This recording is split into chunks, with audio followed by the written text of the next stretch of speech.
a wild thing, isn't it?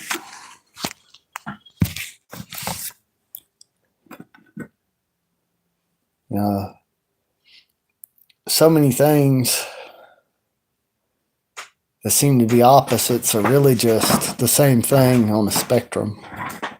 And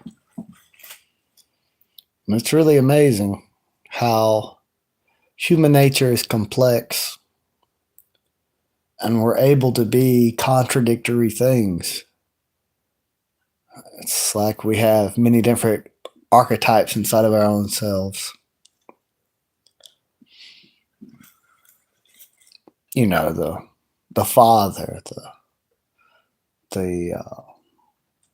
the warrior, the hunter, the farmer, the craftsman, the mystic, just all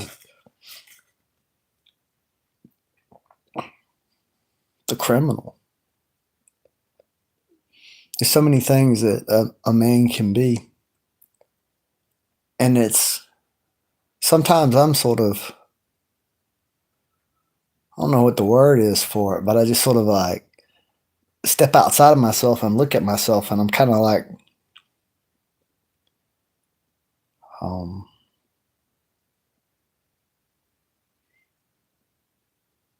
I don't know what the word is for it. There's just a certain feeling where you look at yourself and you've sort of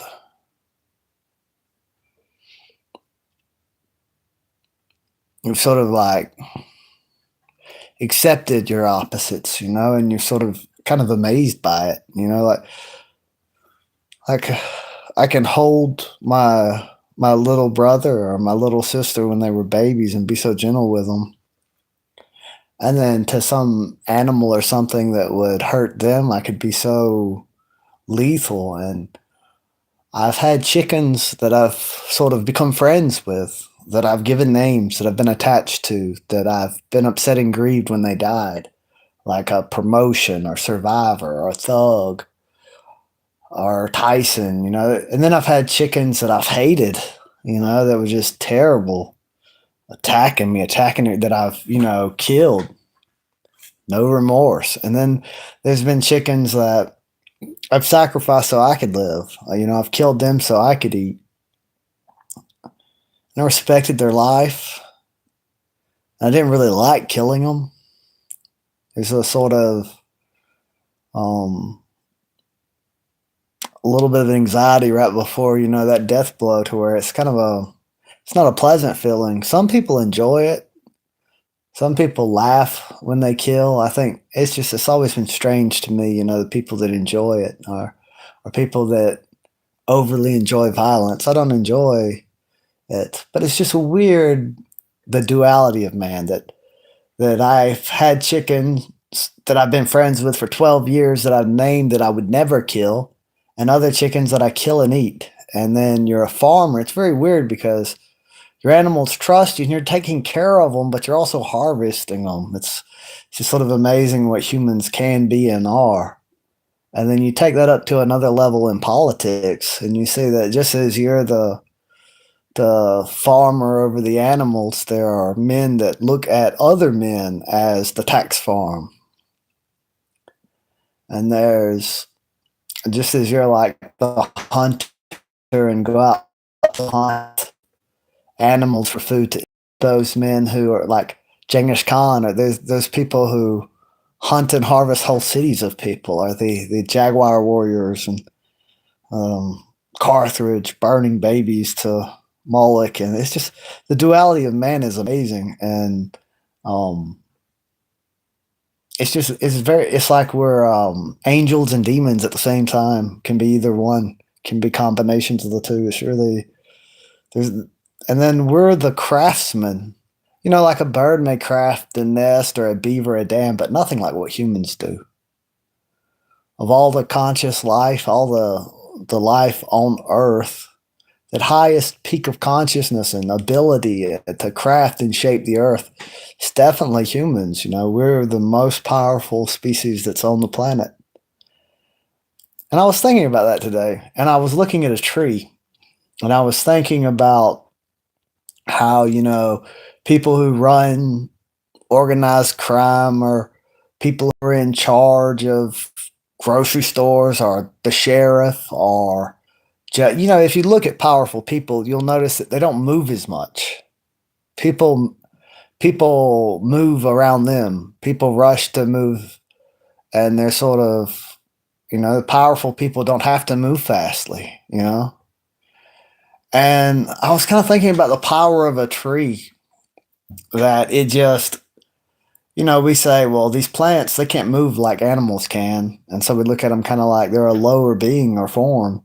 And we kind of see them like we don't see a heart or a brain in there, but actually their whole body is brain and heart together. And they're able to just sort of live right there, not moving and not needing to move and not needing to move to reproduce and not needing to move to spread out over the earth. There's some power in that. I mean, some of them get ate, some of them die, but there's so many trees that they just start off really small and they sprout. I mean, they grow, but they never have to move from that part of ground that they're standing on, and they weather all kind of different extreme changes in heat, sun intensity, other plants around them, pHs, minerals changing.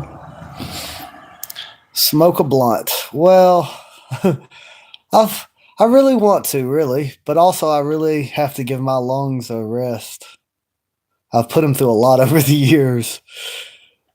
I gotta say it. Let's see. Where much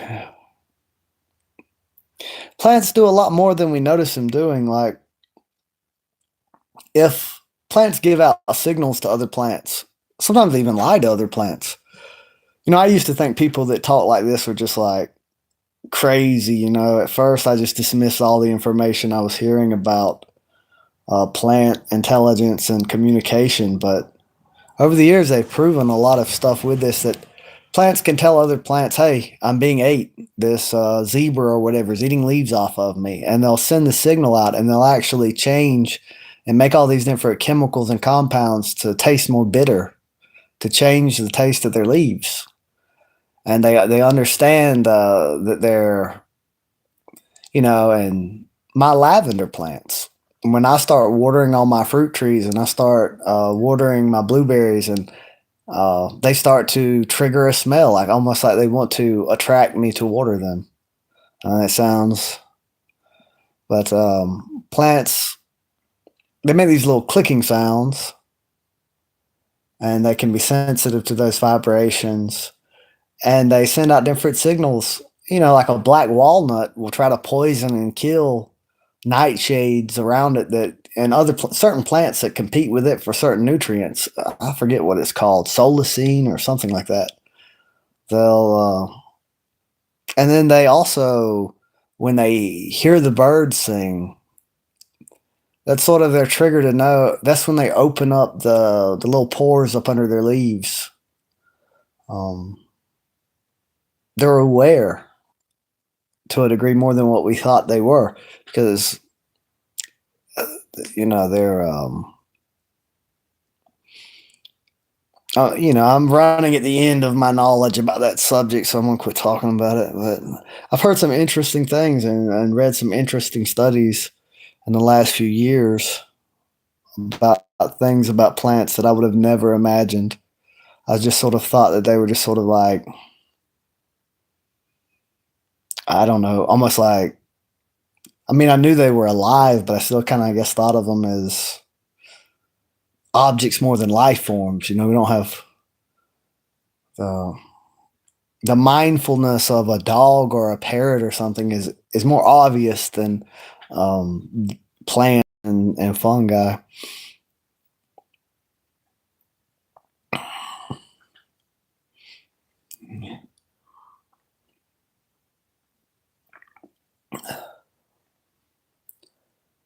It won't be too much longer, and I'm going to start burning more firewood in that wood stove.